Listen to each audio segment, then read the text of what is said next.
ಶುಭಾಶಯಗಳು. ಅವರು ಕುಟುಂಬಕ್ಕೆ ಭಗವಂತ ಆಯುಷ್ ಆರೋಗ್ಯ ಕೊಡಲಿ.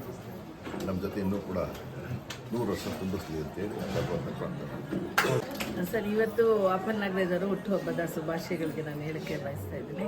ಮತ್ತು ಇವತ್ತು ಪ್ರತಿ ವರ್ಷ ಕೂಡ ಅವರು ಹುಟ್ಟುಹಬ್ಬವನ್ನು ಬಹಳ ಅರ್ಥಪೂರ್ಣವಾಗಿ ಆಚರಣೆ ಮಾಡ್ಕೊಳ್ತಾರೆ.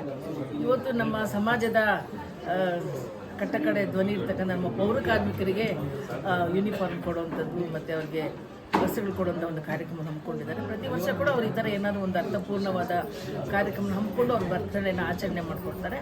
ಭಗವಂತ ಅವ್ರಿಗೆ ಆಯುಷ್ ಆರೋಗ್ಯವನ್ನು ಕೊಡಲಿ ಅಂತೇಳಿ ಭಗವಂತನ ಪ್ರಾರ್ಥನೆ. ಅವರು ನಿನ್ನೆ ಈ ಥರ ಅಂತ ಹೇಳಲಿಲ್ಲ. ಬೆಳಿಗ್ಗೆ ಪೌರ ಕಾರ್ಮಿಕರಿಗೆ ಒಂದು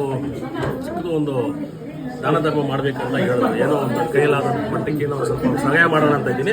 ಬೆಳಿಗ್ಗೆ 10ವರೆಗೆ ಬನ್ನಿ ಅಂತ ಕರೆದ್ರು. ಬಟ್ ಬೆಳಿಗ್ಗೆ ಗೊತ್ತಾಯ್ತು ನನಗೆ ಅವ್ರು ಇವತ್ತು ಉದ್ದಪ್ಪ ಅಂತ. ಅವರು ಕೂಡ ದೇವರ ಅಧಿಕಾರ ಕೊಟ್ಟು ಐಶ್ವರ್ಯವನ್ನು ಕೊಟ್ಟು ಒಳ್ಳೆ ರೀತಿಯಲ್ಲಿ ಜನಸೇವೆ ಮಾಡೋದಕ್ಕೆ ದೇವರ ಆಶೀರ್ವಾದ ಮಾಡಲಿ ಅಂತ ಕೂಡ ಈ ಸಂದರ್ಭದಲ್ಲಿ ನಾನು ಗ್ಯಾರಂಟಿ ಸಮಿತಿ ಅಧ್ಯಕ್ಷರಾದರೂ ಕೂಡ ಅವರೆಲ್ಲರೂ ಕೂಡ ನಮ್ಮ ಜೊತೆಲಿದ್ದು ತುಂಬ ದಿವಸ ಕೆಲಸಗಳು ಮಾಡಿದ್ದಾರೆ. ಮುಂದೂ ಕೂಡ ಒಳ್ಳೆ ಅಧಿಕಾರ ಸಿಕ್ಕಿ ಒಂದು ಒಳ್ಳೆ ಕೆಲಸ ಮಾಡ್ಕೊಂಡು ಹೋಗಲಿ ಅಂತ ದೇವರನ್ನ ಪ್ರಾರ್ಥನೆ ಮಾಡಿಕೊಂಡು ಅವ್ರಿಗೆ ಆರೋಗ್ಯ ಐಶ್ವರ್ಯ ಕೊಡಲಿ ಅಂತ ಪ್ರಾರ್ಥನೆ ಮಾಡ್ತೀನಿ. ಶುಭಾಶಯಗಳು. Thank you. ಸ್ನೇಹಿತರು, ಅಭಿಮಾನಿಗಳು, ಕಾರ್ಯಕರ್ತರು ಎಲ್ಲ ಶುಭಾಶಯ ಕೋರಕೊಂಡಿದ್ದಾರೆ. ಈ ಸಂದರ್ಭದಲ್ಲಿ ಏನು ಇಷ್ಟ?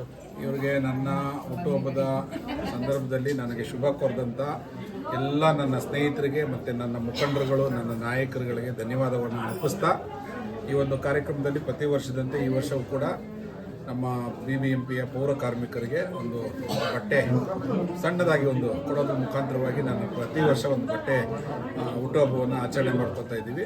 ಅದು ಅರ್ಥಪೂರ್ಣವಾಗಿದೆ ಅಂತೇಳಿ ನಮ್ಮ ನಾಯಕರುಗಳೆಲ್ಲ ಹೇಳಿದ್ದಾರೆ. ಅವರೆಲ್ಲರ ಮಾರ್ಗದರ್ಶನದ ಮುಖಾಂತರವಾಗಿ ಪ್ರತಿ ವರ್ಷ ಹೀಗೆ ಮಾಡ್ಕೊಂಡು ಬರ್ತಾ ಇದ್ದೀವಿ. ಧನ್ಯವಾದ.